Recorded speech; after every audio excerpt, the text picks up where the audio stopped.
Welcome to the International School of Tailoring. My name is Reza and this is going to be your 20-second lesson of our How to Make a Bespoke Jacket series.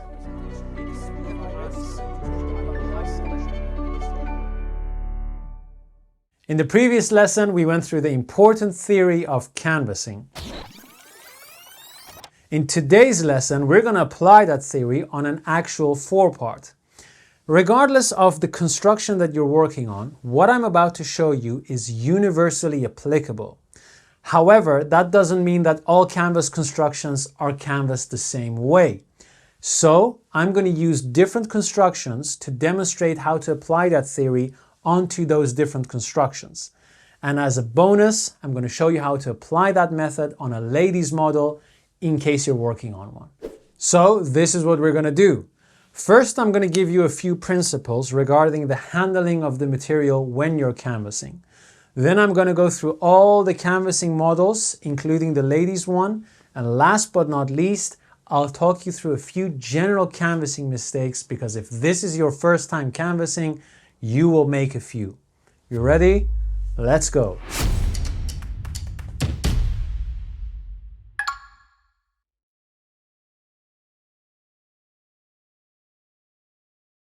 One of the most important things that you have to understand when it comes to canvassing is how to correctly position your forepart on your board.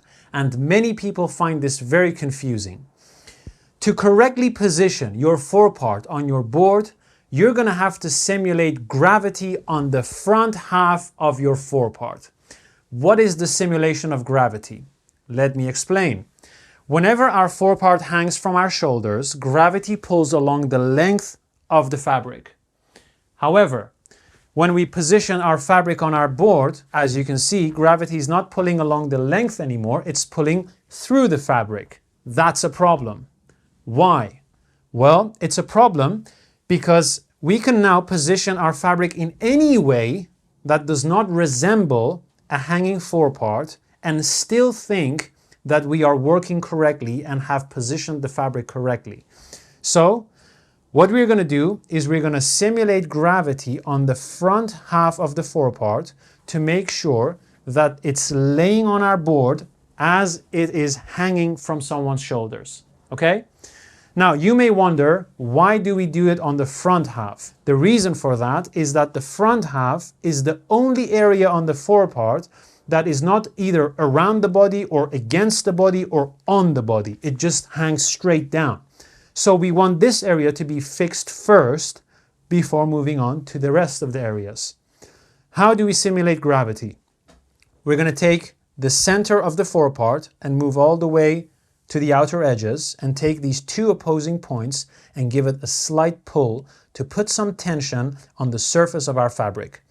Once we give it a pull, we hold that tension and just make up and down movements like this until the front half is free of any pulls or drags or distortions and is nice and smooth and flat, like so. Once we've done that, we're going to put our hands in the middle and clear gently outwards. That is the simulation of gravity, and we're only going to apply it on the front half of the forepart. We will deal with the sides and the shoulders once the front half is secured to the canvas. Now that you know what the simulation of gravity is, let me give you a warning. Never, ever correct your grain after you have simulated gravity and have flattened the front half of your forepart. Let me explain. So imagine you've got your forepart and you simulate gravity and clear everything nice and smooth. Then you look at your grain and you think, there's a slight blip there and I want to straighten that out. So you begin to pull and push and do whatever you are doing to straighten out that grain. Maybe after you've ironed that area, you think, now it's nice and flat and this is exactly how it's going to hang. Wrong. As soon as gravity pulls along the length of your forepart, everything is going to go back to its original way of being. That is how the fabric is woven and where it will be when it's hanging down from the body. So, don't ask for trouble and just leave the grain alone after you've simulated gravity. Now that you know what to do and what not to do, let's prepare our fabric and our canvas to join them together forever. The purpose of this preparation is to iron the fabric smooth and free of wrinkles. That's it. Maybe after that we're going to correct some minor distortions in our grain, but that's secondary. Now before I begin, let me bring your attention to a few things. Number one, I am not putting any shape with the iron in this forepart. So if you see me move around with the iron on this fabric, it's not that I'm putting any shape into it. I'm just ironing the wrinkles out. Number two, your forepart may look slightly different than the one I have in front of me. Maybe you have a piece of reinforcement in your lapel or some fusing behind your button or your pockets. That's beyond the point. All I want to show you is how to prepare this piece of fabric so that you can join it to your canvas correctly. Number three, if you want to follow along with me, you should not have any pockets already in your forepart.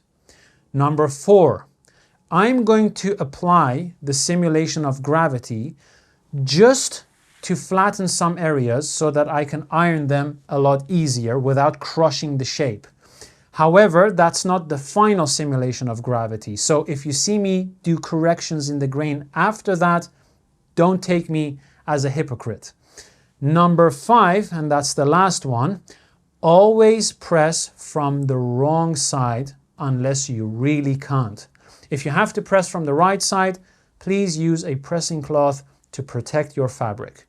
Now, if you're ready to begin, let's do this. The first thing we're going to do is to have the wrong side facing us. Then we're going to elevate the middle of the forepart so that the top half and the bottom half can lay flat without any bubbles or whatsoever. Then we're going to begin either side, applying some moisture and ironing everything nice and smooth. If you have a steam iron, feel free to use it. You don't need to use a spray bottle. Just be careful that you don't crease this fold or pleat that you have here. Now, when you are ironing, if you have a very heavy iron, never do long strokes in one move. That, in combination with a soft cushion underneath your fabric, can stretch out your fabric. Just make small up and down movements while you're slightly elevating your iron. Once you've done one side, flip this over, apply some moisture on the top half, and iron smooth. Now that we have ironed the top and the bottom half, we will pull them apart, apply the simulation of gravity to the front half, add some moisture, iron smooth. You're welcome to move towards the chest, but do not flatten it all the way to the end. Just go on top of the chest like so and leave it there. So front half done, then we're going to just move everything over, flatten that, apply some moisture, iron smooth. Again, you're welcome to go on your dart and slightly over it, but not all the way. Sometimes I see some of you who cannot deal with the complexity of the shapes flatten the entire chest so that they can canvas the whole thing flat, which apparently makes it easier. That's wrong. If you ever get a forepart whereby the chest is completely flattened like this and killed, you should pay attention to the grain around the top of the dart. It will be bulging outwards. To rectify that, simply push that grain into the chest as to straighten that grain. Once you've straightened that grain, apply some moisture, put some heat against it. Now you have a little bit of that chest back. Do the same thing on the other side and leave it. Do not go over it at all. That's it. That is the preparation of our fabric. Let's go ahead and prepare our canvas. Just like we did with our fabric forepart, we are going to remove all the creases and wrinkles out of our canvas to make it as smooth as possible. Now, I can imagine that you're distracted by the specific canvas construction that I have in front of me. I have made this canvas specifically for this lesson so that I can show you the method of canvassing and how it's applied on different constructions. So if you have a slightly different canvas in front of you, don't worry, we'll get to it. Now, let's prepare our canvas. Just like we did on the forepart, we're going to elevate the chest so that we have a top and a bottom half. We will begin by applying some moisture on the bottom half and iron it all smooth. We're going to go to the top half and again apply some moisture and press everything smooth. If you're ironing a canvas that has a wedge in the shoulder, like so, simply move over the flat areas and then move the surplus that you have onto the other side so that you're always working on a flat surface without crushing the extra length that you have created in whatever part you're working. And then just put it back like so. It's time to do the front and the side. To do this, we will put a block behind the chest so that the top of the dart falls between the board and the block. So somewhere here in the air, like so. Don't bring your iron all the way to the front dart because that's going to create a very square chest. All you want to do is to get close and to create a smooth surface. And to press the sides, we're going to move the block to the front, apply some moisture and use our iron. Then bring the chest out and that's your canvas prepared. Never flatten the canvas as to distort the grain and make it bulge outwards. Now let's go ahead and canvas our forepart. Alright, so let's start with the most conventional looking canvas that there is. It's a canvas that has a shoulder wedge to allow the arm and the shoulders to move freely without any discomfort or pressure against our shoulder or our arm. There is a front dart. Almost all jackets have this front dart, and there is a side dart. Most modern jackets have this, although maybe some old-fashioned styles or tailors may not use this, but this is as conventional as it gets. Usually, if you want to canvas a forepart and it's for a baste fitting, you don't really need to have the side body attached to it because the canvas is only on the forepart area. So all you really need is the forepart. However, if you are going to canvas a jacket with a skirt extension or a hip extension, then not only do you need to have that skirt piece already on your canvas, but also you need to have your side body already either machined or basted on. And if you are going to finish the jacket, then you definitely need to have the side body machined on because we are going to baste around here, and then if we do that, we can't really machine the side body on anymore. So, as I mentioned in the theory video on canvassing, there are two stages when it comes to practically canvassing a forepart. The first stage is matching the most crucial points, and we know already that the canvas is cut based on our forepart pattern. So those crucial points should more or less be in the same places. What are those crucial points? Number one, and the most important one, is the intake point of our dart.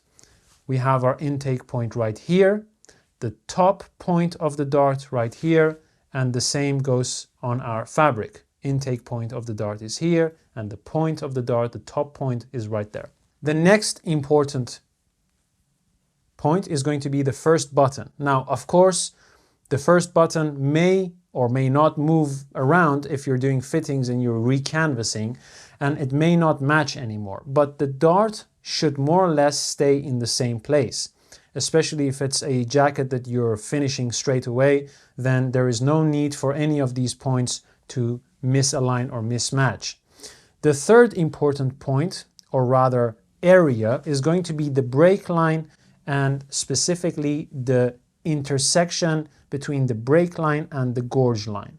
Okay, so we are first going to match those points, and we're going to use pins to match them, and then we get to the second stage, which is drawing the lines that are going to create different isolated sections on our forepart on which we are going to apply the relative length that I talked about. Now, I have to mention something. Canvassing is not something that you do right now and then it's done forever. Canvassing is something that has certain parts to it which will have to be executed during multiple stages as you are finishing the jacket. So you don't canvas once and then you don't need to do anything to all those different sections.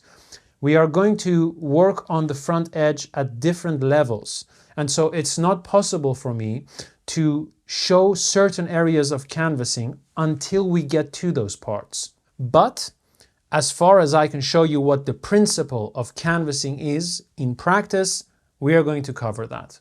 So let's begin by first pinning our landmarks, let's say. I'm going to start with the intake point because that's the most important point. So what I'm going to do is, I'm not putting the canvas in a specific way. I'm not trying to, hold and maintain a chest and do all sort of sorcery around it. It's very simple. You put the canvas on and that's it. You're going to focus on the dart and take it from there. So I'm going to position the forepart, move the side over, and make sure that the sewing line of my dart is right in the middle of the dart that I've closed here. Now I know that the middle point of my lining strip should be the middle point of my dart. So if you can't find it or you really want to have some sort of a marker, what you can do is to just put a pen mark, or if your pen doesn't work like my pen, you can put a chalk line. And that should be it. Okay? Now, this cut that we have here is, of course, the intake line. So that's the middle of our dart. We have the base of the dart, the top point, and then we have the middle. So we align the middle and then make sure that the sewing line is right in the middle of our dart all the way to the top. Now, as you are lowering your dart, you have to make sure that you're not pulling the dart. It should just lay as natural as it can all the way to the top, and that's that. So let me emphasize, we are not matching the edge of this seam here. We are matching the actual sewing line, so the stitches. Once we have that, we're going to hold that in place like so, move the side over, put 2 fingers in front of the fingers of our other hand, and then move this over like so, and then put 1 pin right in front of the top point of our dart. That's about 1 centimeter in front of it, and a second one, again 1 centimeter in front of our intake line. Now, the reason why I don't go right on the dart itself, because we have multiple layers. So a pin is a hard element. If you put it in your fabric, it's going to create this raised point, and we don't want too many raised points because they cause distortions.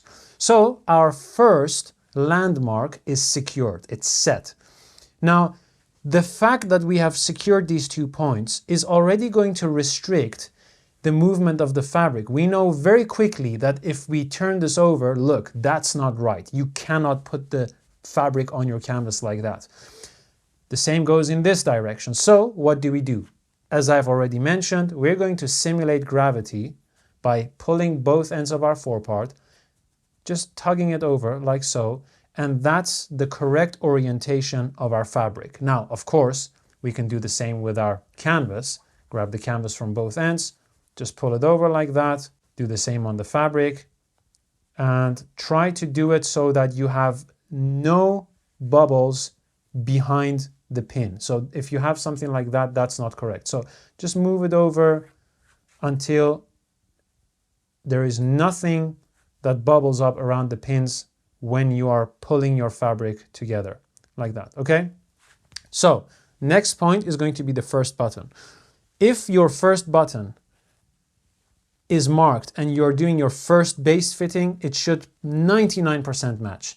If you have done multiple fittings, the best guide that you will have for pinning down this point is going to be the grain of your fabric and the grain of your canvas, because we cut the canvas so that the weft of our fabric matches the weft of our canvas.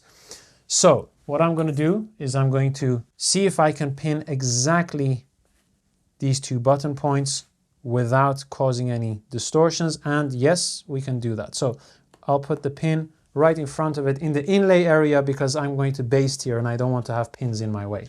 Now, this is now our second landmark. Now we have restricted the movement of our fabric even more. So now I really cannot mess around with and twist it around. So that's a good thing because we want security and we want to work with confidence. So as a beginner, most of you who won't use this method and are just trying to orient it without any pins, you're going to be seriously lost and you're going to have a lot of doubts. So what do we do next? Well, the next thing to do is see if we can secure our third landmark, and that's the top of the break line where the gorge line and the break line intersect, right at that point. So I should be able to move it over like so and pin it there. Now, when I do that, what's going to happen is, things are going to look slightly off here.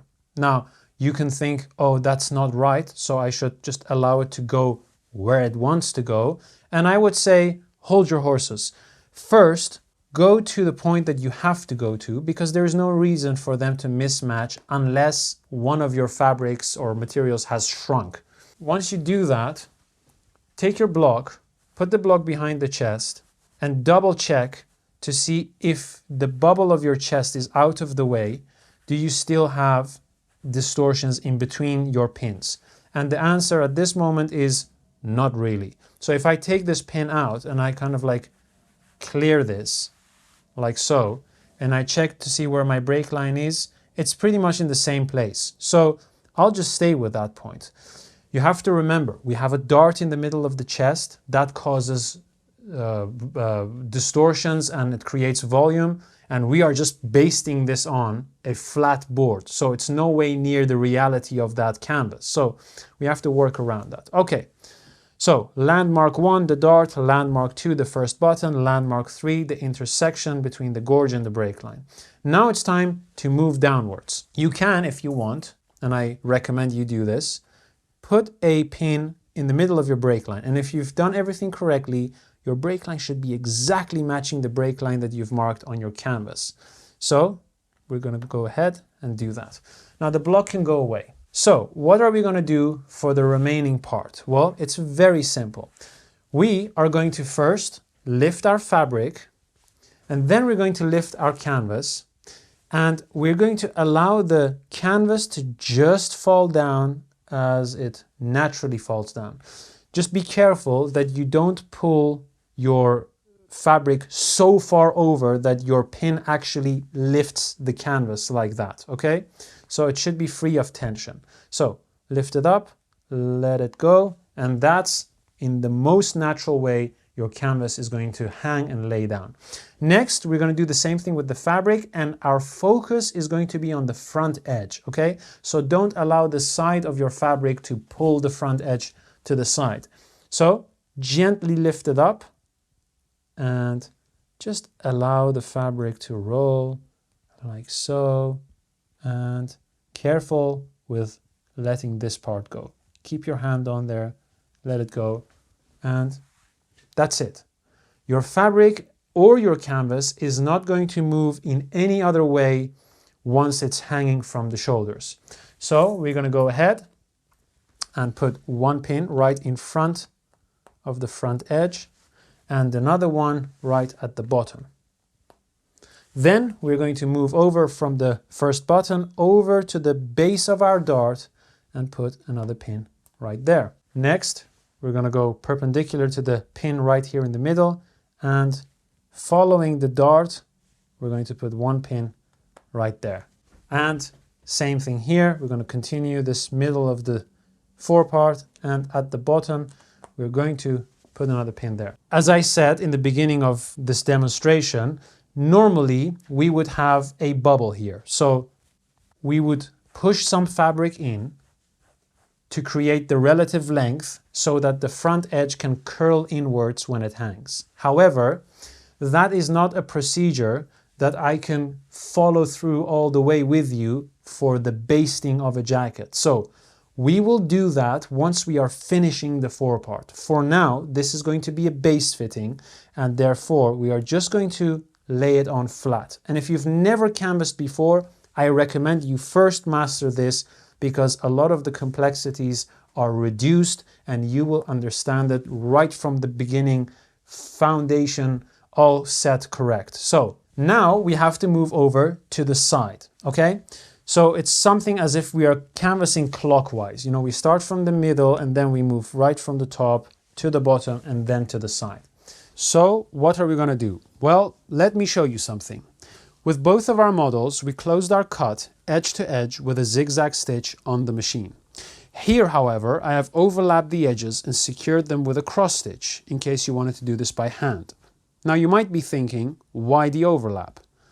If we allow them to sit edge to edge, which they should actually theoretically be, so that they have this mimicking of the length we have here, if we allow the canvas to do that, what will happen is by the time the pocket goes into the jacket, the weight of the pocket is going to pull that even further down, and then we end up with a distortion in our front edge. So we are going to somewhat take that in so that this front edge is really held straight, but we are going to give it some flexibility with our cross stitch so that it can slightly open up if it has to. Now, why does this matter? Well, this is why it matters. We're going to pull this open, not all the way because we have done a cross stitch, but we're going to pull it open. There is some flexibility, and bring all the extra length that we have right to the front. That's a temporarily movement that we are going to make. Then we're going to allow the side to lay flat. Now you can see there is no more surplus that we originally had. So if I bring all of this back, look at this fabric. That's difficult to canvas. So what we do is we move everything over to the front, and because our canvas is flexible, it will open up slightly and allow us to pin the side right here. So what are we going to do? We're going to do the following. We're going to look at our grain right underneath the armhole, and the grain of our fabric should match the grain of our canvas. However, most of the time the grain falls down. So we're going to just slightly pull it up like so, not like this, of course, okay? We're not going to exaggerate. So we're going to slightly pull it up until the grain more or less matches the grain of the canvas. And then we're going to put our finger on the top point of the dart and clear outwards until the fabric stops giving us any more flexibility. And then we're going to put a pin right there to hold it. Now, when we do that, what's going to happen is we're going to end up with a tiny amount of surplus right here. That is 100% correct if you have taken out a dart from your canvas, because here we have reduced the material, but here we have not. So it's perfectly natural that this shows itself as surplus, but we're going to work this away with the iron, and that's not going to present any further problems. So now we have pretty much pinned everything. If you find this part difficult to do, you can do it slightly differently. You fold this over, open this up, allow everything to fall towards the front, then move your fabric over and just put a pin right underneath the cut. Okay, so you do it in sections. That's one, and then you can continue slightly pulling this up, and the pin will prevent you from pulling it too much over. Okay, so now I can hold the top of the dart, slightly clear this upwards so that my grain is matching the grain of the canvas. Now, if you are thinking, hey, but something is off, I added 1 inch of inlay, but now it's less. Don't worry about that. This is what tailoring requires you to do. Things are dynamic. Some things match exactly, some things have to be slightly manipulated. So try to keep that in place. What we are going to do is we're going to assess whether we have pinned everything correctly in place. Note that I haven't done anything in the shoulder area because we're not going to canvas the shoulder until we have sewn the shoulder seams together. Okay, we're going to steer clear of this entire shoulder and armhole area. So how can we know whether we have canvassed everything correctly?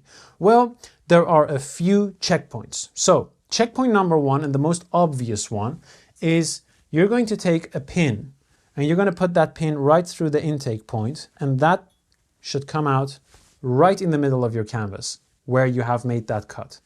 That's the case. That's good. The next reference is going to be on the top point of the dart. This should now come through on the other side, right on the point of the dart, exactly in the middle of the cut. You see, I've kept this uncovered so that you can see it. So here we have this cut and the pin is exactly in the middle there. Okay, so that's good. Another sign of accuracy. We can do the same thing for the first button. So that's fine. And mind you, never check the fabric like that and then put a pin in there, because the fact that you're rolling it over causes the layers to sometimes displace and it may seem off. You should always just go straight down through all layers and then lift it up. Okay, so that's fine.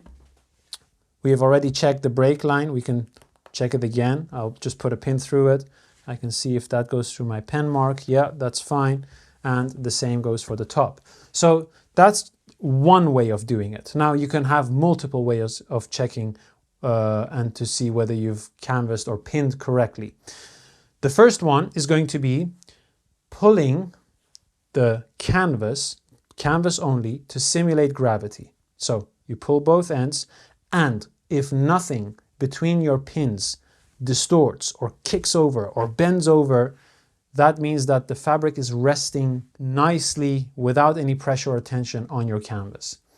If that's all good, you can do the same thing on the fabric only. So you see, as I'm pulling, there aren't many points that are really changing. Maybe you can, this grabs your attention, but if I let go, it just sits on top of the canvas. There isn't really empty space between it. So that's another good thing.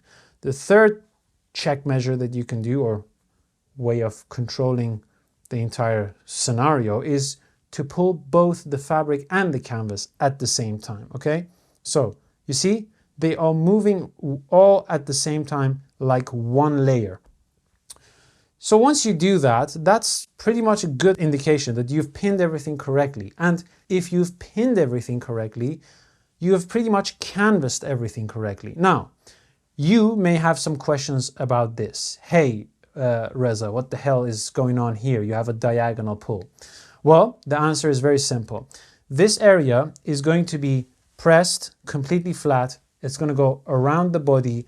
This entire part is going to be sewn against the canvas.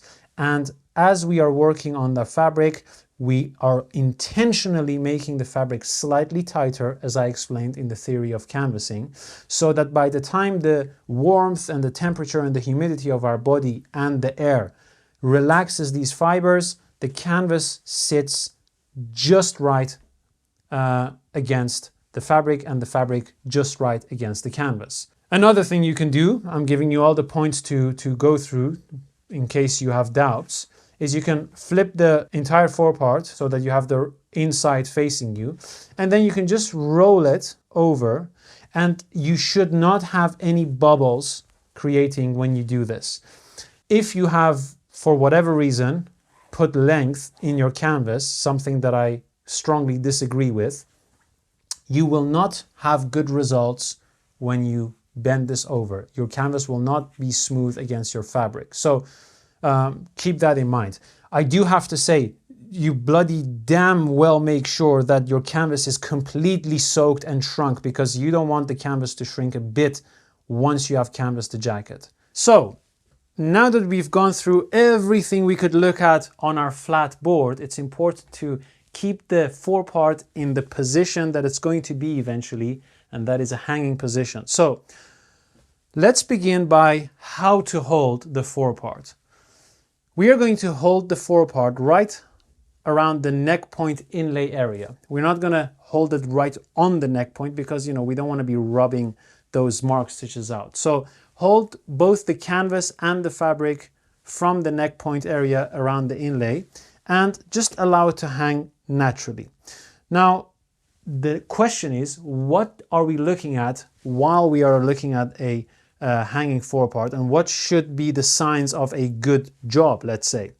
The first thing is that the entire front half is just hanging as if it's laying flat and clear on a flat board. At the moment, it's doing exactly that. There is no pulling, no tension, nothing out of the ordinary.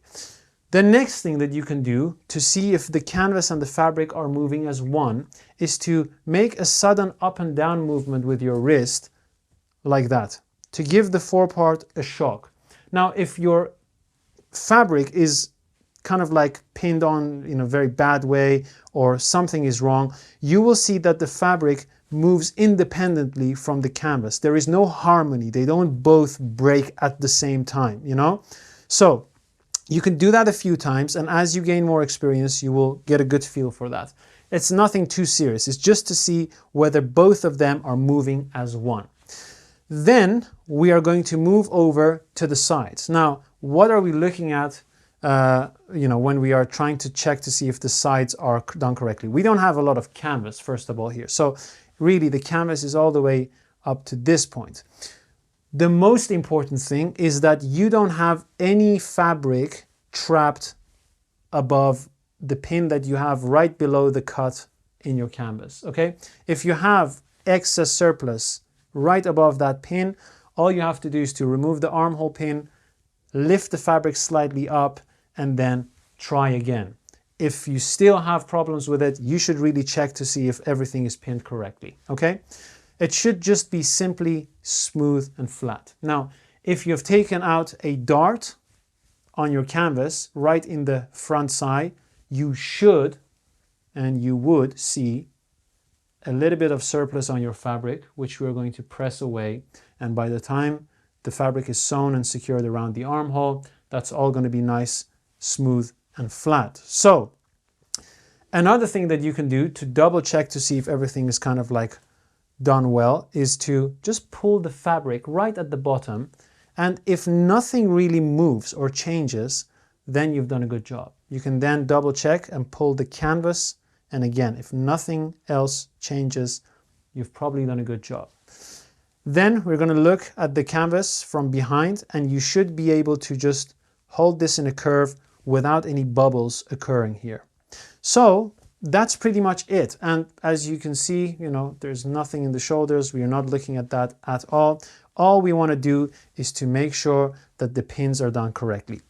If there is some weird tension or a mismatch, when you just gently roll the canvas and the fabric in your hands and you run it from the top to the bottom, you will feel a sudden point that is not consistent with the rest. There's this weird tension or a sudden push or a break that feels odd. And again, you have to take out the pins and see what you've done wrong.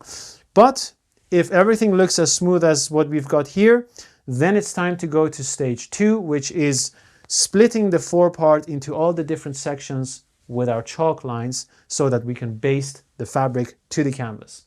Let's do that.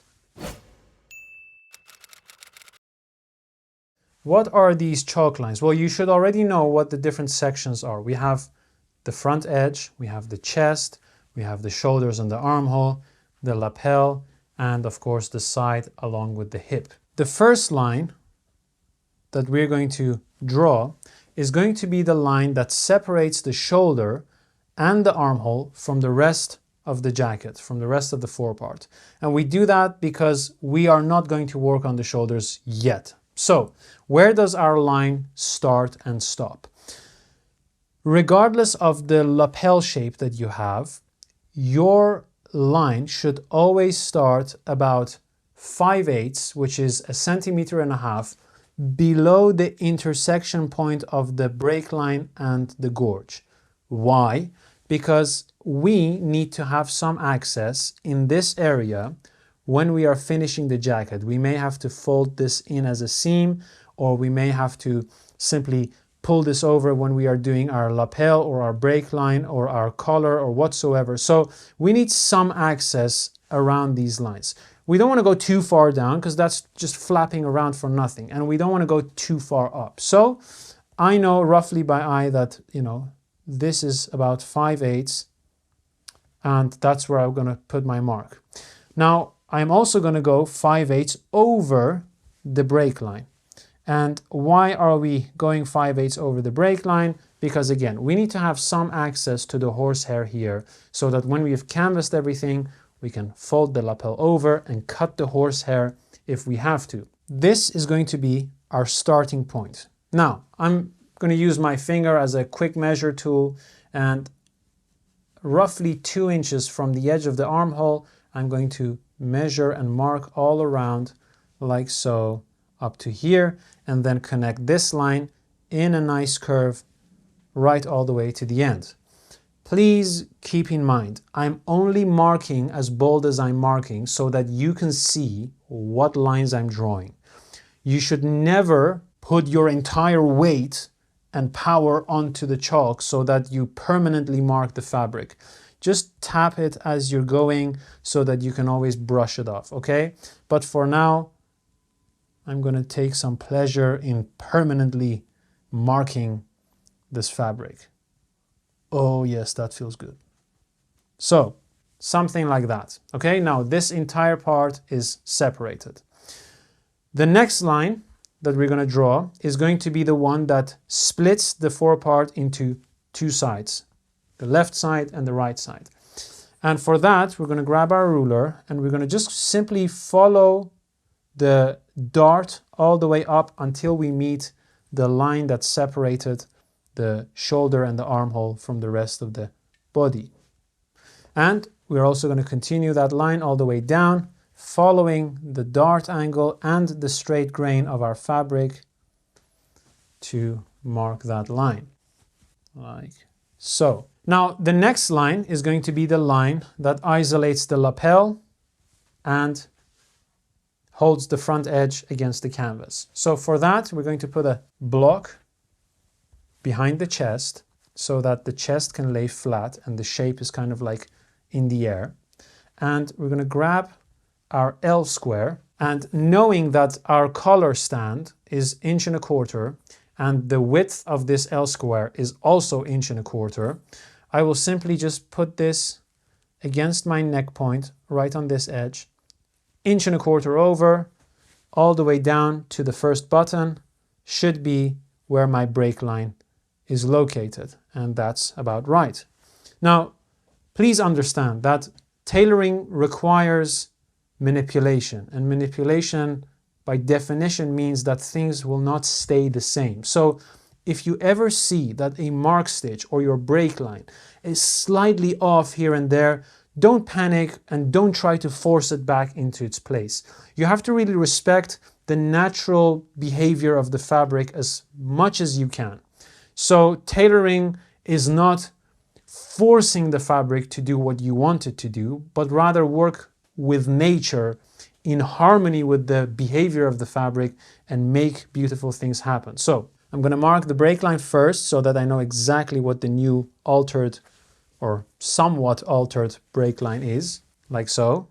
And then I'm going to simply mark 5/8, which is 1.5 centimeters behind it.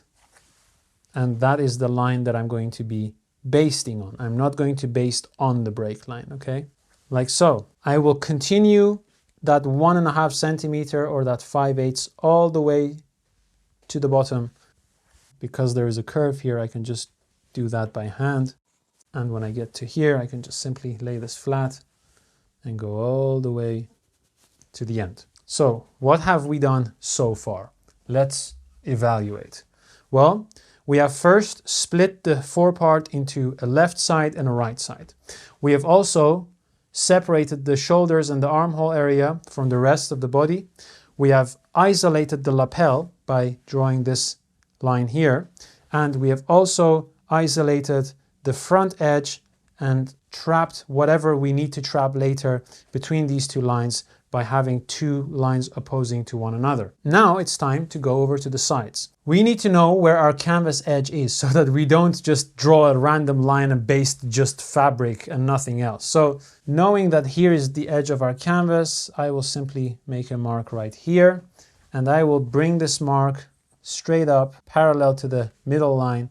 See if I still have some canvas there. Yeah, I still do. And I will just simply draw that line right there. I will also see how much canvas I have here because I will have to come down a little bit like that and then follow the shape of the canvas, which is a hollow shape, connect that to my line, like so. We have drawn all the lines that we need to canvas our forepart. And as you can see, there are really 3 lines that we are going to use to baste the fabric to the forepart. One of the questions you may have in your mind if you've never canvassed before is, well, okay, am I just supposed to just baste on top of these lines? Yes and no. We have already pinned everything in place, so there's no question that things are going to move around because, you know, you can just put it like that and start basting if you will, you know, in theory. But what we are going to do is we're going to do the following. Just as we prepared and pressed our panels, we are going to make sure that the shape we have put through the darts is always somewhat elevated. That gives us a flat surface to work on without flattening the shape that we have put into our forepart. And you may see a lot of tailors, you know, trying to hold this shape based on top of that shape, do all sorts of weird things to maintain that shape. But my suggestion to you would be position the forepart so that the shape is out of the way and you always have a flat surface in front of you. And if you've pinned everything correctly and you haven't flattened your canvas when you were pressing it, then there is no reason for you to lose that shape, okay?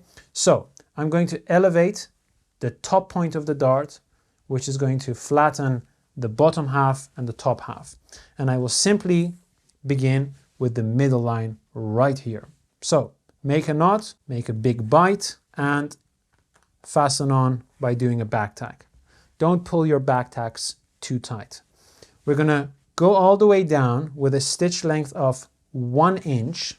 So your thread, visible thread, is going to be about 1 inch, that's 2.5 centimeters, and a bite size of about 3/8, that's 1 centimeter. That's how much fabric you're picking up with your needle, like so, okay? Now, I have to mention something. If you have a pocket or you're expecting to put a pocket in the chest area or in the hip area, you should always back tack above and below that pocket so that when you're cutting into your fabric and your thread breaks, the rest of the thread doesn't unravel, okay? We're not going to do a pocket yet. If we are going to do it, that's going to be in another lesson. But for now, we're just going to go through it as normal and pretend as if there's not going to be a pocket. So I'll just continue stitch length of 1 inch, bite size of 1 centimeter, 3/8. When you get to this part, you can then simply elevate the rest and go right on top and in front of your dart. So take the pins out and do a back tack so that the dart is kept in place. And here you're going to do a smaller stitch. Why? Because you have a lot of bulk in your dart, and more bulk means more pressure outwards. So you need smaller stitches to really hold the fabric against the canvas. So the bite size here is going to be 1/4, that's 6 millimeters, and the stitch length is going to be 1/4 or 6 millimeters as well. And be very careful that you're not pulling the thread tight. Use your pinky finger, and once you've cleared that chest area, you can again hold this in place. You can even, if you want, just put a block behind it, or if you don't have a block, a brush. The main thing is that the shape is somewhat in the air and you have a flat surface to work on. That is not the same as flattening the shape. Continue down, remove the pins as you get close to them, and enjoy canvassing. So when you get to the bottom, you can continue with the 1 inch stitch length and the 3/8 bite size, like so. Notice that I'm not clearing the fabric. I'm just kind of like tapping it flat. It's wrong to clear the fabric because that will put bubbles in your canvas And we have already discussed why that is not as correct as you may think. 3 back tacks should be enough. Now, the next part is going to be the line behind the break line. For that, we're going to position our block on the side of the forepart and allow the fabric here to just pass over if it has to, which will make the fabric slightly shorter than the canvas. The reason for that I've already explained in the theory of canvassing, which is that the fabric will naturally stretch out because of the humidity and the temperature of your body and that of the air. So we want this to just sit just right against the canvas once it's stretched out. And we do that by slightly shortening the fabric. So remove the pins that you have here on your break line. Just simulate gravity like so. And just allow this to rest as natural as it can and start basting right from the top. The bite size is going to stay 3/8, but the stitch length is going to shorten. So that's going to become 1/2 inch. That's about 1.2 centimeters, 1.5 centimeter. That should be enough. And again, the reason for that is we're going to move this area up and down quite a lot. So really want that to be held well together. You can see I'm not really clearing the fabric, just positioning, simulate gravity. Fabric is already doing what it's supposed to. Now, as you reach the area in between the top point of your dart and the intake point, so that middle area, what you're going to do is you're going to remove the block because we don't want to make the fabric any more shorter in that area. And you're going to bring out the chest so that the rest of the garment, as you're simulating gravity, can just lay in harmony with it. You can remove these pins so that the fabric lays naturally as you are simulating gravity, like so, and continue your baste. Now, as I said, for a finished jacket, we would put that bubble in. We are not going to do that yet. We're just going to continue basting this flat. And as we get to finish our jacket, I'm going to show you exactly what to do. Stop at the button, or if you have enough thread, continue all the way down. I don't have enough thread, so I'm going to stop and start again. And continue with the same stitch length all the way down to the bottom. Elevate the chest again, create a flat surface. You can see we are not doing anything with the shoulders yet. And here again we need to have a small bite size and a small stitch length, because once we are about to work on the shoulders and put the sleeves in, there's going to be a lot of pressure and tension in that area. So we need it to be held well together.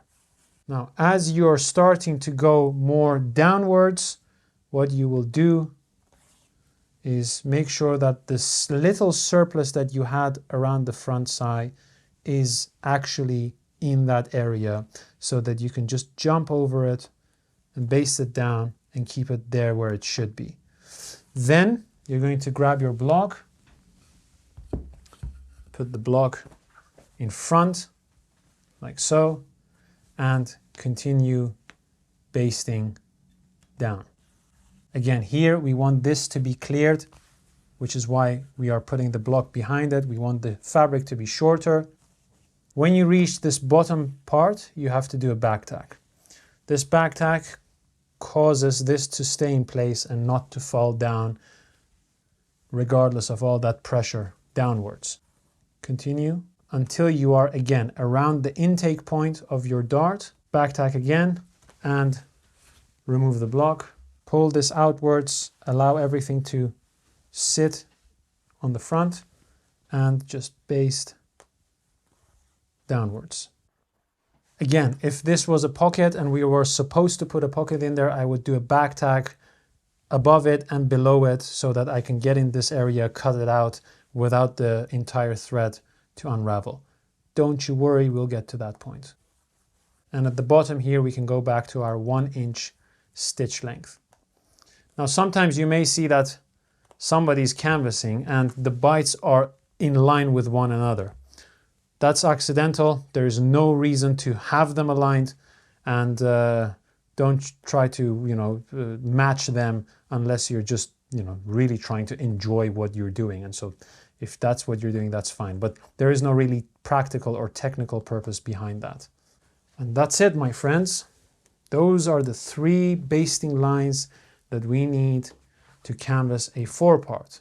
Now, before we press it, we are going to assess it. So I'm going to pick this up, go through it with you, press it, then pick it up again, and that should give you enough insight into what canvassing is.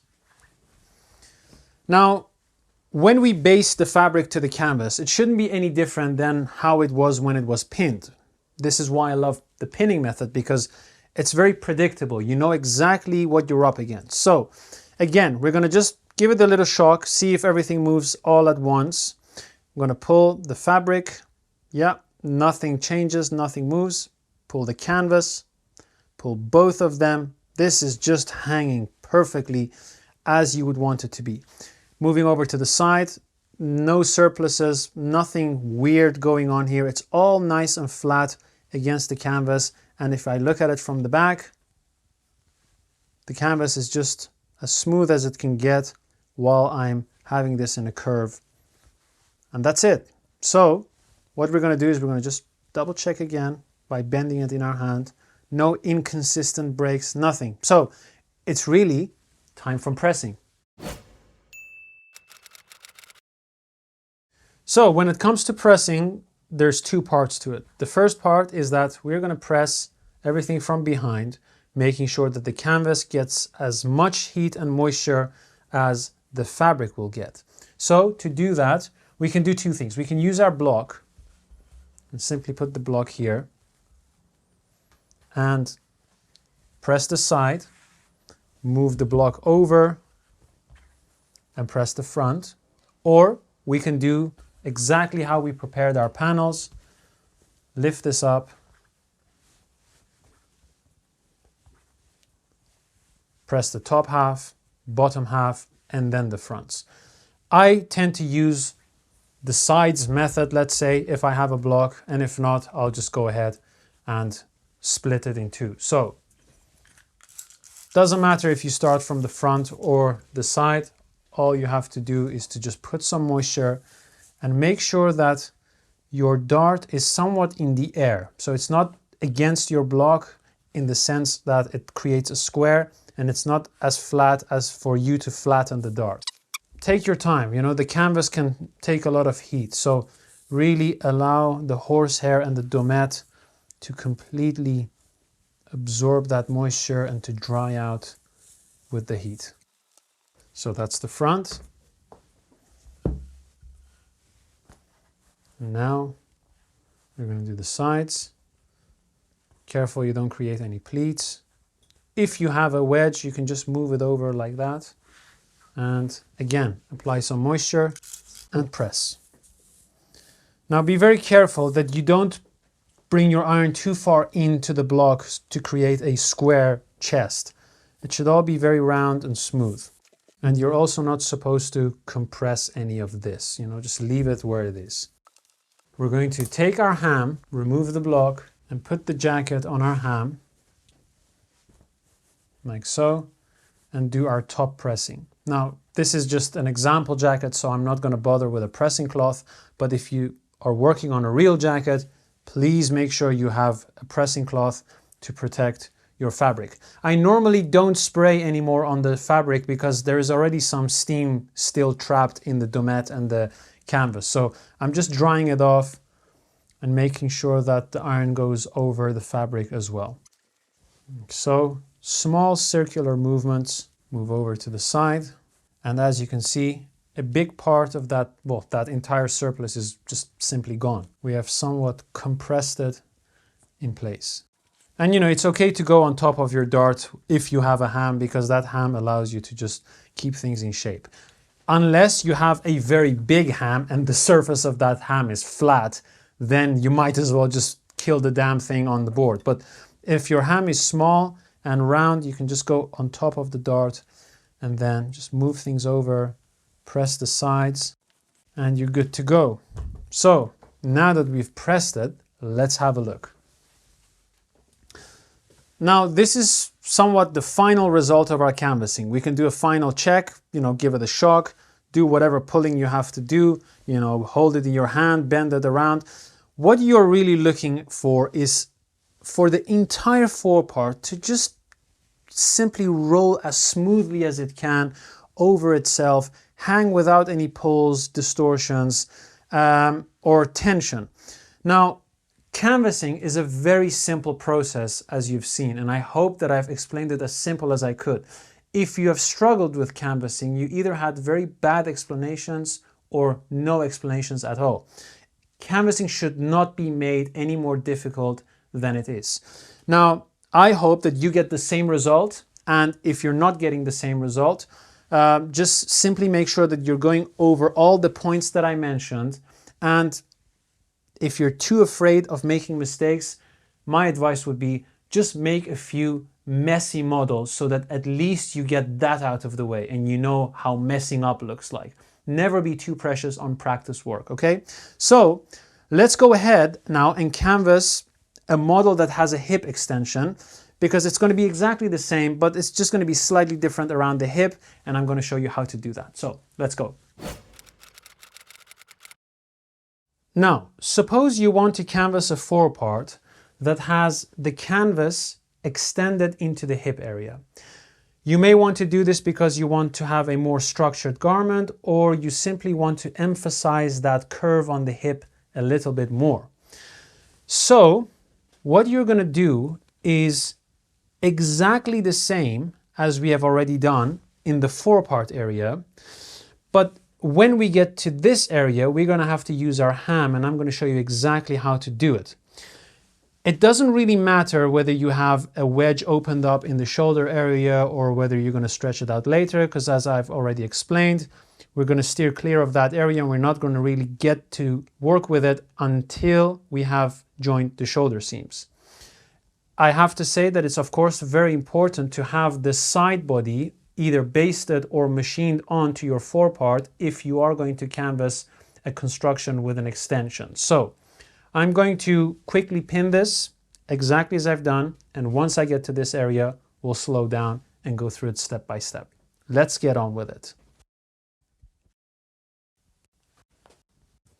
Now, one of the things that I have to explain to you is that when you are at this stage and you're rolling the canvas down, because you have this big piece extended outwards, what may happen is that when you are laying the canvas down, as you let go, the weight of this part pulls the canvas backwards.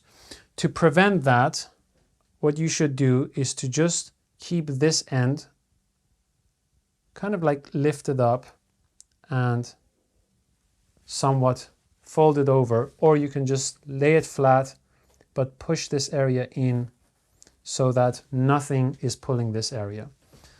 The same thing you have to do for the fabric, of course. As you're rolling it, your emphasis is on the front edge, and that's the area that has to be perfectly flat. And this you can lay on perfectly and bring it a little bit inwards so that it's not pulling. Then you clear and you continue. Now, when we get to this area, we are gently going to allow this extension to roll, and we're going to flatten the forepart side and allow this bubble to fall in the side body area. That allows us to roll the fabric over in the same way and focus just on the forepart first, like so. Put a pin in the bottom to keep it in place, then flatten the side, put a pin on the side in front of your seam, and as we have already done, continue upwards. I have now pinned the entire front panel, and now we're going to go over to the side. For this, I will use my ham, which you have already seen, and maybe you've already made one, and I will position the narrower point of the ham towards the armhole. This will simulate that increasing curve and width that the hip has relative to the waist. So I will first begin by putting the forepart on the surface of this ham and make sure that the bottom of your jacket is not falling down from the ham like this. It should really be on the surface. Now, I will begin with this side of the forepart and I will move over slowly until the underarm seam starts to appear in my sight. Then I will remove these two pins that I put there previously. Just shuffle the fabric a little bit around so that the fabric can move on top of this curved shape and the canvas. And then I will simply put those pins back. 1, 2. I will move over again, and this time I will bring the underarm seam over to this edge of my ham so that the side body is now resting on the surface of the ham. And this should all be very smooth and flat against the ham and the canvas. Then I will simply put another pin at the upper part of the canvas, which is around here, and at the lower part of my side body. Move over again, and every time you're moving over, just clear and pin. And you do this all the way until the very edge of your side body is on the surface of the ham. Now, if you don't have a side vent and your side body is attached to your back, you will simply continue this until you have reached the end of your panel. So now we have pinned everything and it's time to assess our canvassing. So I will first assess the forepart. Simulate gravity on the canvas only, and as we are pulling, very little to nothing should happen, which is exactly the case with us here. Then we can simulate gravity on the fabric only, and again, 0 distortions. Visible means properly done. Now, maybe you're seeing this small bubble and you're thinking, what the hell is going on there? Is that right or wrong? Let me tell you that sometimes, because pins are quite thick, they can create this elevation. But this looks like there is a little bit more fabric. It's so little that I can simply allow this to just sit as it will sit without the restriction of the pin, and then pin it back in place. Now that should fix that. However, if you have a massive bubble and you take your pin out and the whole dart moves over by 3/8, then you have to really reassess all the orientation and the positioning. But small amounts, 2 mm, 3 mm, that's fine. Okay, now we're going to simulate gravity on both panels, and that just looks fantastic. So we can go ahead and have a look on the other side. We roll over, nothing on the front edge, no bubbles, it's all very smooth and feels like one. And as we continue rolling this over to the hip, the same thing should happen. As I'm looking at this area, there isn't anything that bubbles up as I'm rolling this over, so that's fine as well. Now, the other thing you can do is you can lay the forepart in front of you, and you should be able to lay the front edge and the side body flat, and your canvas and your fabric should have the same shape. So that's fine, because my canvas is really right against my fabric and I can feel that. So there aren't weird bubbles in between them or whatsoever. So let's pick this up and see how it hangs. Just like we did with the previous construction, the front part of the forepart should just hang as if it's flat on your board, as I explained earlier. Here, in this case, we have a side body and we have this hip extension, so I'm going to just focus on evaluating that. Because the side body is kind of like falling down and is collapsing, it's very difficult to really get a good assessment. So what you should do is you should hold up the side body so that the hip area is just hanging correctly without kind of like collapsing forwards.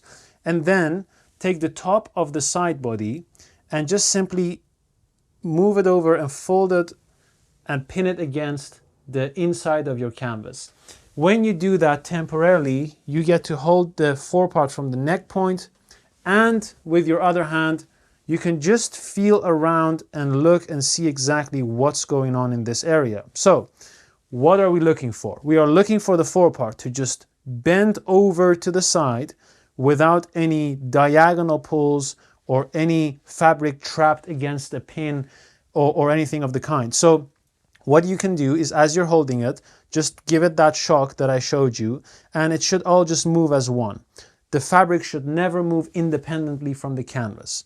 Then you're just gonna bend it gently in your hand and then move over to the side. And as you're doing this, there shouldn't be any resistance felt in your hand. There shouldn't be any bubbles in the canvas. You should just be able to do this all the way to the edge of the side body. And if you look at the canvas from the inside, it's all nice and smooth against the fabric. So this looks pretty good. Just a reminder, you should never have any fabric trapped above the pin that you have right below the waist cut on your canvas. So if you have, some amount of surplus right above that hip, the solution for that is to simply pick it up from the underarm seam, raise it, pin it again, have a look. And if you have taken a dart in the front side area, then on the fabric you should see some surplus, which we're going to work away. But for now, that looks pretty good. So let's go ahead and baste it up. Now, because the forepart is going to be marked and basted exactly as we did with that previous model, I'm quickly going to mark that, and then once I get to the hip area, which is our main focus, I'll slow down and explain everything to you. This time I won't be marking as hard as I did with the first one, because you have to get used to just tapping your chalk lightly on your fabric as a marker for your basting. But you don't want to make a painting on your fabric, because some fabrics, like linens and cottons, don't really brush the chalk out well. So please be careful. I'll go ahead and do all of it, and then once we get to the hip, we'll slow down. So in this area, as I'm marking, I will mark the bottom, this 5/8 centimeter and a half above the hemline all the way to the end. Then I'll do the rest, and then once I get to the hip again, I'll slow down. Now, in this area, I have a bigger canvas piece, but I'm not going to continue my line all the way to the side. I'm just going to continue it straight down, and I'll then mark the additional lines for holding that hip piece in place. So what I'll do is I'll just go just in a straight line all the way down, following the grain. And now what we're going to look at is where our canvas really is, right on this edge. So that's about an inch above our pocket mark. So I'll mark about a centimeter below the edge of the canvas. And I'll do that throughout all the way to the edge, like so, and mark down about an inch away from the edge of the side body shield. If you have a back attached to this, you'll just simply go all the way until the edge of your back panel. The last line is going to be right on the seam, which is about a centimeter behind our underarm seam, like so. So really the additional lines that we have is the continuation of the hem, that line that we marked a centimeter behind or below the edge of our canvas, all the way to the end, and this one last line 1 centimeter or 3/8 behind the underarm seam. So now I'm going to start again basting this exactly as the previous model, so we're going to speed that up. When I get to this area, we'll slow down. One of the things that you can do if you want to sew a straight line, but you don't want to mark your fabric, you can simply take your thread and take the line that you want to follow and then put your needle right above the thread. And you can continue doing that all the way to the end.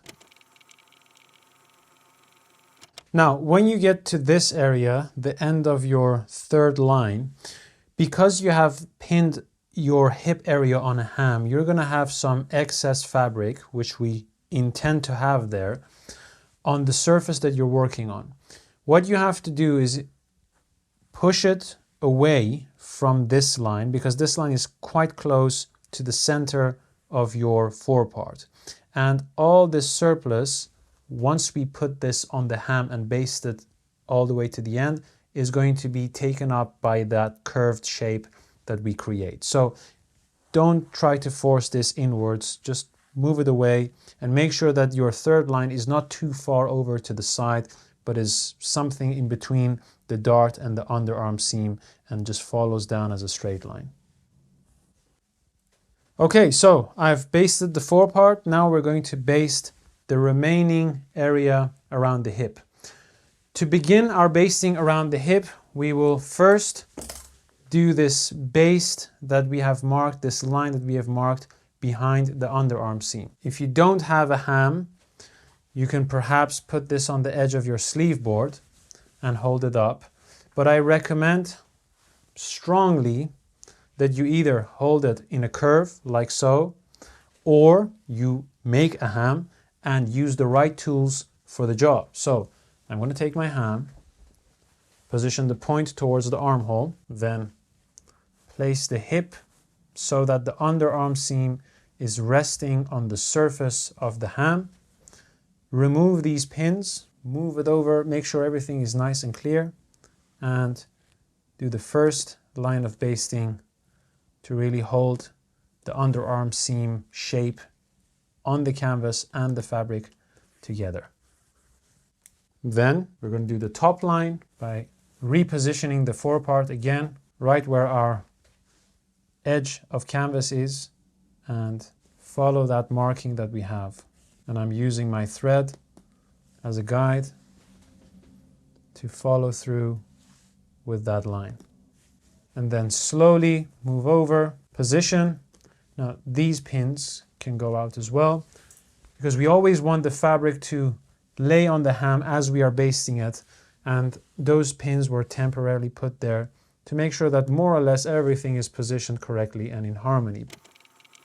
Double check to see if you're still on the edge of the canvas, like so. Now it's very important that you position the fabric on the ham with the grain following the shape of the ham. You don't want to be basting the hip on like this, or even worse, like this. That's not correct. It should just follow the grain of the fabric all the way on the shape of the ham, up and down. So now that we get to the side, we are simply going to move down and remove our pins. Double check to see how much thread you've got. Okay, that should be enough. And now we're going to just follow back all the way to the front by using our line above the hem. Keep moving. Or if you're more comfortable, just position it like this. It's always important to think about how you're positioning your work. And that's it. Let's give this a good press and then have a look and see how it hangs. First, we're going to press it from behind. Now the entire forepart we're going to press exactly as I've pressed before, but my focus is going to be around this area. And we are not supposed to push all of this shape all the way to the edge of the side body. As I did with the wedge in the shoulder area, I'm just moving it over and I'm pressing in sections. Once we're done with pressing the jacket from behind, we are going to move over and press the jacket from the top. Now, when we get to the sides, again, we're going to point the narrow part of the ham towards the armhole. And just as we positioned the forepart and moved around and pinned or basted, we're going to do the same thing. And now we're going to move around and press. All right, so we've pretty much pressed everything. And it's time to pick it up, have a look at it, and that would be it. So again, we're going to grab the forepart from the neck point, let it hang, give it a shock, have a look and see how it's hanging. The side should be as smooth as the front. And if you want to pin the side body against the canvas to have a look, you can do that. But you can also just allow it to roll naturally. And if everything is done correctly, it should just go around.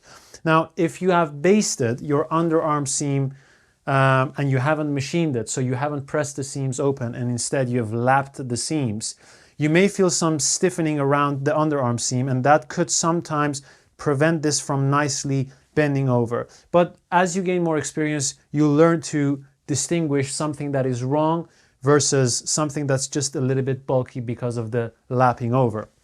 Other than that, that's pretty much it. So let's go ahead and canvas the ladies model. When it comes down to the ladies model, everything is pretty much exactly the same, apart from the fact that we have this huge bubble on our canvas. Now, a lot of you may find this very difficult to work with because, how are you going to work around it?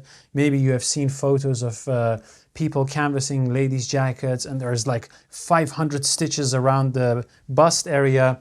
I'm here to say that none of that is really necessary because you can use exactly the same methods as I've already shown you for canvassing a lady's jacket. So I'm just going to go through the pressing first, how to really prepare the panels and press it.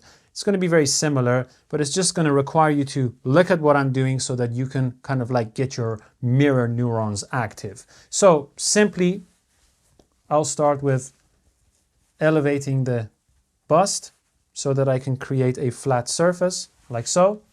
And I'll begin by spraying the canvas just to get some moisture, and I will just press everything smooth. You have to be careful that you don't push the iron too far into the bust shape because it's a little bit more severe in this case, and so we don't want to distort the grain of the fabric too much. That's for the bottom. I'm going to move over to the upper part. Now you will notice that you have to work a bit more in sections. And whether you have a wedge here or not, that doesn't really matter because we're not going to canvas that area anyway. And you already know how to work around it with the iron. So, if you have to hold this up, hold it up. Use the shape of your iron to your advantage. Just press the areas that can lay flat, nice and smooth. And then move over to the side. Now I'm not pulling anything. I'm not trying to shape anything with the iron. I'm just bringing the surface of the iron over all these wrinkles. If you want to use your block, feel free to do so. And that's pretty much it. Now you may work on a canvas that instead of having a front side dart has a neck dart. Doesn't really matter, you're doing pretty much the same thing. You're raising the shape, making sure that nothing is being flattened by the iron and everything can just be worked on as smoothly as possible. So that's the canvas. Now let's position the canvas here on the side and let's go ahead and press the fabric. Same thing exactly. Raise the chest, apply moisture, smooth out, press the lower half. Now you may be wondering what this is. Well, this is because the upper part of the side is a separate panel that has been attached to the forepart, and that's to create this seam, this princess kind of like seam that we have here. Some tailors call it a patrol cut, some call it a side panel, some call it whatever they want to call it, but all you have to know is that this is a separate panel. You can even use your ham if you want a higher block. And again, that's pretty much it. So now we have our forepart with a large bust shape and it's ready to go on the canvas. So the lines are going to be exactly the same. So I'm just going to tap them. And if you've done the previous model with me, you know exactly what to do. So follow along with me. What is the first landmark that we're going to pin? That's right. It's the dart. Intake point, sewing line goes right through the middle of the dart. We're going to hold this in place, put our 2 fingers in front of it and put a pin there at the apex of the dart and the intake point. Next landmark. Come on. First button, that's it. Last but not least, our break line. So now do the same thing. Lift this up, allow the canvas to just roll down, followed by the fabric like so. And if you have a extended hip, piece in your canvas, then you also know exactly what to do with that. So it's not very difficult. Pin the front edge, pin the bottom, the base of the dart, the surface, and the bottom. I'll just simply see where the cut is, put a dart underneath there, move everything to the front by just opening up this wedge that we have here, this cut, like so, and that can lay flat. Slightly lift up the fabric without the distortions being too visible, like that. And that should make your grain similar to the grain of your canvas. That's it. And you can put one extra pin here to hold things in place. So I'm not going to even assess this right now because I know exactly that it's going to be fine. What I'll do is I'll baste it and then assess it with you. So let's do the basting. We're going to have the separation. That's going to be the gorge intersection of the break line. So 5/8 behind the break line, 5/8 below the gorge. Quick measure, 2 inch around the armhole, 5/8 behind the break line and the front edge. Then we have our middle line, and here we have a curved dart, but we'll just follow the straight line of the dart, and that's it. And now for the sides, just check to see where your canvas is. So starting from the middle, just make sure that this shape is somewhat out of your way, nothing is pulling. Same bite sizes and stitch lengths as I described earlier, and make sure that you go in front of this seam. The reason why this is important is because we're going to attach the other side of the seam on the inside to the canvas, and for that we need to have access to it. So I'll just simply move over the shape and continue. That was very simple to do. Next line of sewing is going to be, of course, the line behind our break line. And again, for this you can put the block behind the chest, or the bust in this case. Remove your pin, allow everything to just follow smoothly. As you get close to the intake point and the top of the dart, remove the block, push the bust out, simulate gravity. You can remove the front pins if you wish. You would have to do that anyway if you want to put that bubble in. Just simulate gravity like that. Fabric is going to sit on top of one another, and you can continue basting. All right, so lift the chest up, start where your upper point is. Now here, because I have taken the same amount of fabric as I've done on the canvas, I don't have that surplus that you saw earlier on the men's model, which is of course very nice. Block. Now here, in this case, I don't know if you would have it on a different fabric, I can see that the fabric wants to go towards the middle. Now I'm not going to let that happen. I'm simply going to make sure that the fabric is somewhat flat against the canvas. I'm not doing any specific pulling or what, I'm just, clearing it so that it's flat against the canvas, that's all. Block goes away, bust pops out, back tack, and that's it.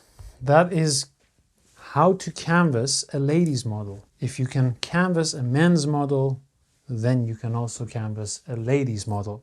So let's, before we press, assess this, have a look, then press, then look again, and then enjoy.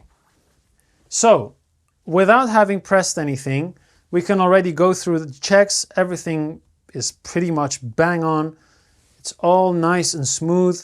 And if you look at it from the side, you can see that acute bust shape, and that's really what we want to see when we are making tailored garments.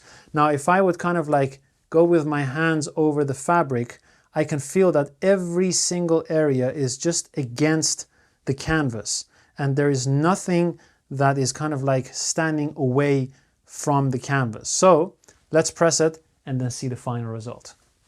So we can grab our block, position everything, and press. Move over to the front. Now here you have to be a bit more careful. You can't just go into a straight line. You have to really work in sections. So first do the bust, and then once you've done that, you can just remove the block, get this out of the way, and press the front. Then we're going to take our ham, and here again we're going to work in small sections. This is a fantastic shape to really get the bust fitting in there and press it part by part. And the top of the bust. Let's check it out. Here we have the final result of our ladies model forepart, and if you've gone through all the steps correctly, you should have a very smooth looking forepart with a pronounced bust shape.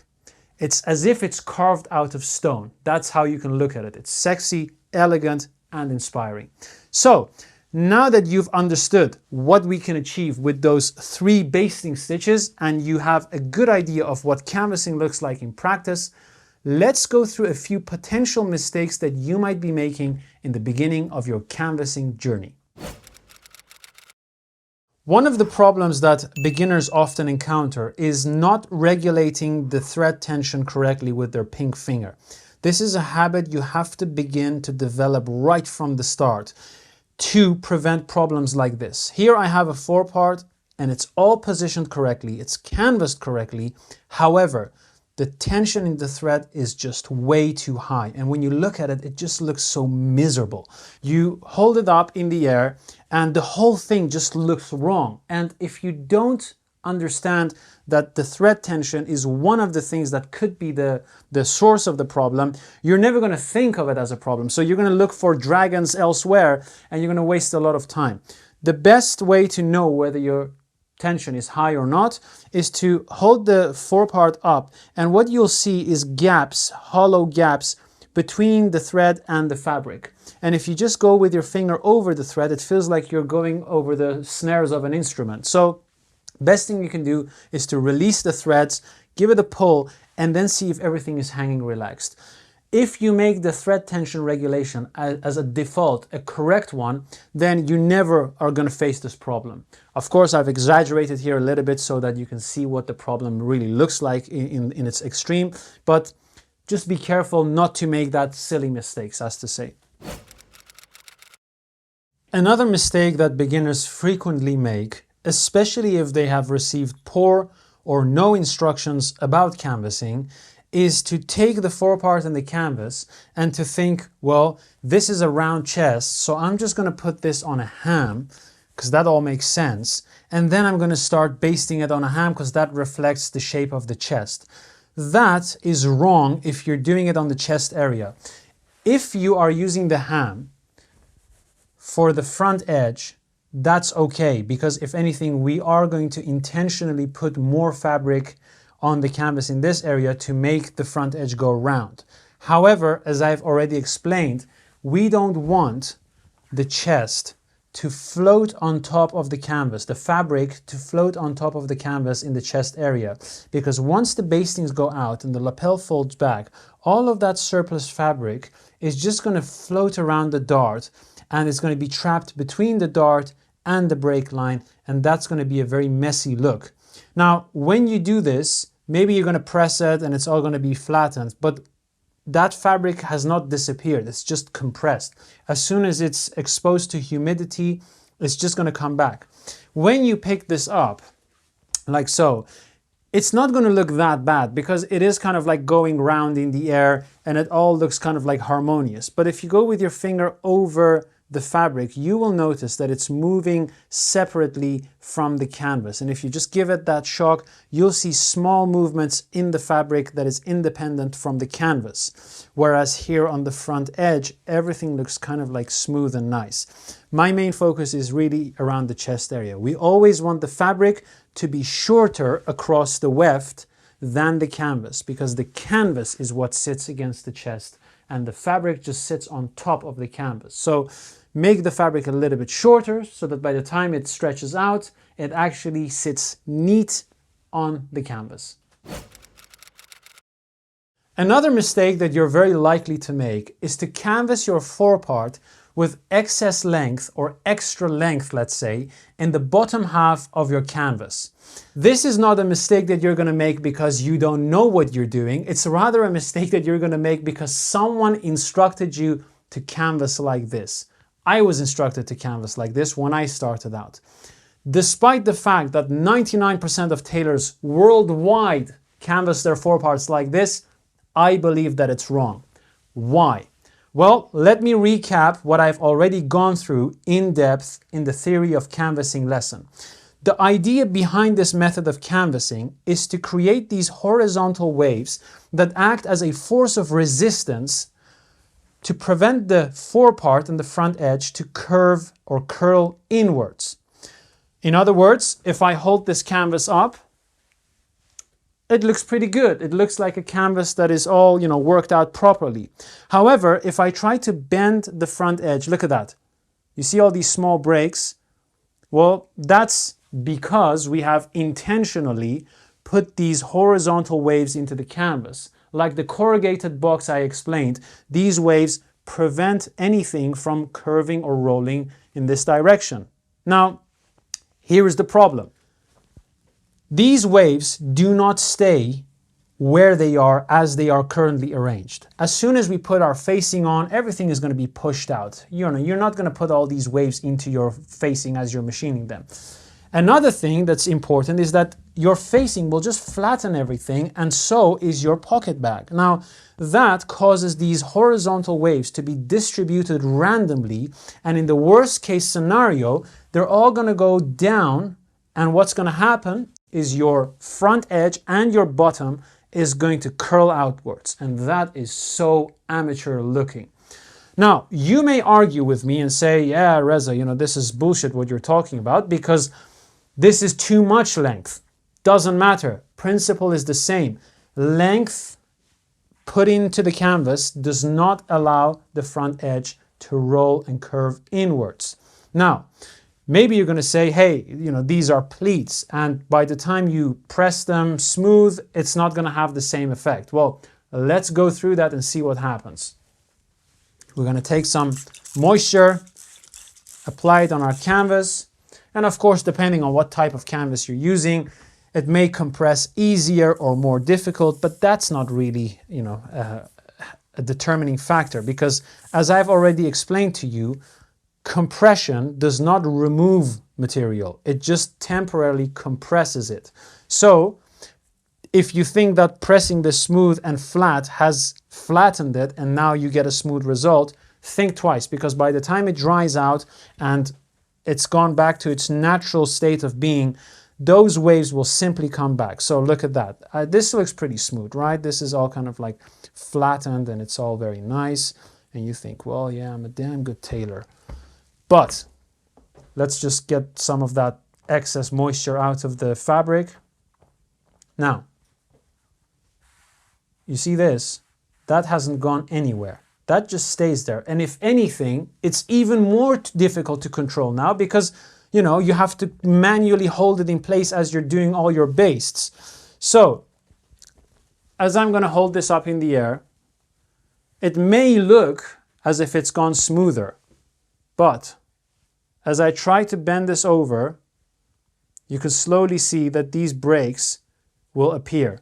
This does not happen if you don't have any length in your canvas. These breaks just occur, and over time, as your canvas kind of like relaxes and goes back to its natural state, all of that length is simply going to come back. And that's it. So if you've ever canvassed a forepart and you're wondering, is it wrong? Is it right? One of the things you should look for is breaks and bubbles in the lower half of your forepart. You can curve it over like that. And if you see any of these bubbles, these breaks, that's a bad sign. Get rid of all of them. So don't ask for trouble. Get rid of the length in your canvas, but do make sure that your canvas is fully shrunk before you start canvassing. And if someone instructs you to canvas like this, challenge them. Don't just say yes, because you're afraid you're not going to get your apprenticeship. Refer them to this video. Ask them what they think of it. And if they can actually engage in a technical conversation and come up with a good explanation, then you're dealing with a good master. Otherwise, it's best to look at these videos and just learn from them. What's wrong with this canvas? You're going to ask yourself. I've canvassed everything correctly. I've positioned everything correctly. I've pinned it. I've, checked everything. And yet, when I go with my hands over it, I get weird effects of breaks and I feel resistance. The canvas looks flat. It's just not what I think it should be. What is wrong? Of course, if you have a sharp eye, this big piece of canvas sticking out has already given it away. When you check your canvas to see if everything is still matching as you thought it would, for example, by putting a pin through the intake point or the top of your dart, you will notice that they are not matching at all. So the pin is here, but actually the intake point is right here. Or if you do the same with the top point of the dart, look at that. That's where the pin is, and this is where the top point of the dart on the canvas is. So, big misalignment. A big misalignment is not necessarily that problematic, because sometimes you're going to do fittings and by changing the brake line position and the dart and all of those fittings, your four-part pattern is not going to match your canvas exactly, and so you have to make compromises sometimes.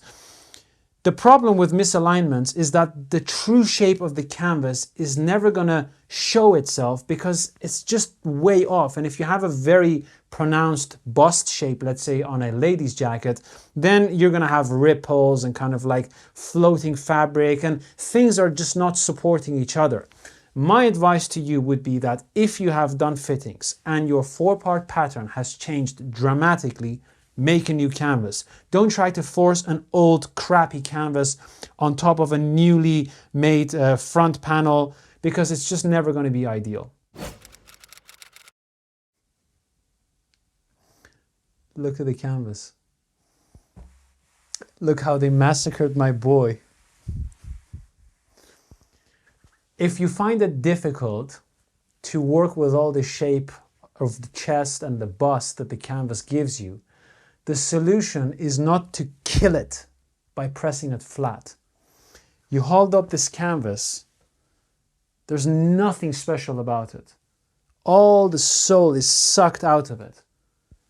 If this tries to go around the body, look at this blob of a piece. Please be very careful and not careless when it comes to pressing. The idea is to maintain the shape that you put in the canvas with all the efforts of the dart and all the ironing and all this canvassing and the block and all of that. So make sure that whenever you're working, you go through the pieces and the points that I explained to you so that you never end up with a flat piece of paper in your hands. Canvassing is not a difficult procedure. It can, however, be made difficult with poor explanations. But what I want you to understand is that canvassing in essence is nothing more than taking the fabric and matching it to the canvas while keeping the landmarks together. What are those landmarks? The dart, the first button, and of course the break line. Take your time. Make mistakes. If anything, go through the mistakes that I explained, try to replicate them. That should help you to really recognize them and prevent them from happening. If you still are confused about canvassing and its purpose, rewatch the lesson on the theory of canvassing, because that lesson will help you to understand what you're doing practically in the lesson that I explained today. Now that you know all of that, let me tell you a story. This story is of course not true, but it highlights something extremely important about the way we humans behave. It's called the 5 monkeys experiment. This is how it goes. There are 5 monkeys put in a cage, and in that cage there is a ladder. On top of that ladder are a bunch of bananas, okay?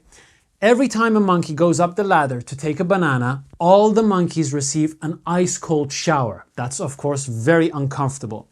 So every time a monkey tries to go and grab some bananas, the other monkeys, to prevent that discomfort, begin to pull the monkey down and beat him up. At some point, they begin to replace the monkeys one by one. And every time a new monkey comes into the cage, it tries to go up the ladder, but before it gets the cold shower, it's pulled down and beaten up.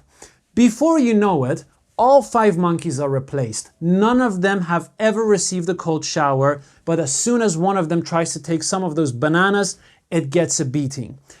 What's the moral of this story? We never question why things are the way they are. If you go in a tailor's workshop, they will tell you, do this because that's the way we do it. That's the way we used to do it. That's how they do it. That's how it's done. We can never develop a deep understanding of our surroundings, of the world, of our life, of ourselves, if we never ask why, even if the answer seems obvious. So I'd like you to think about that. If you got value from this video, please recommend us to your friends, family, colleagues, anyone you know, because we want to provide the world with free tailoring knowledge. My name is Reza. This was today's lesson, and I look forward to seeing you in the next one. Take care. Now that you understand what the simulation of gravity is, let's go ahead, prepare our fabric and our canvas, and then prepare to join them together. It just looks like miserable. It looks like just in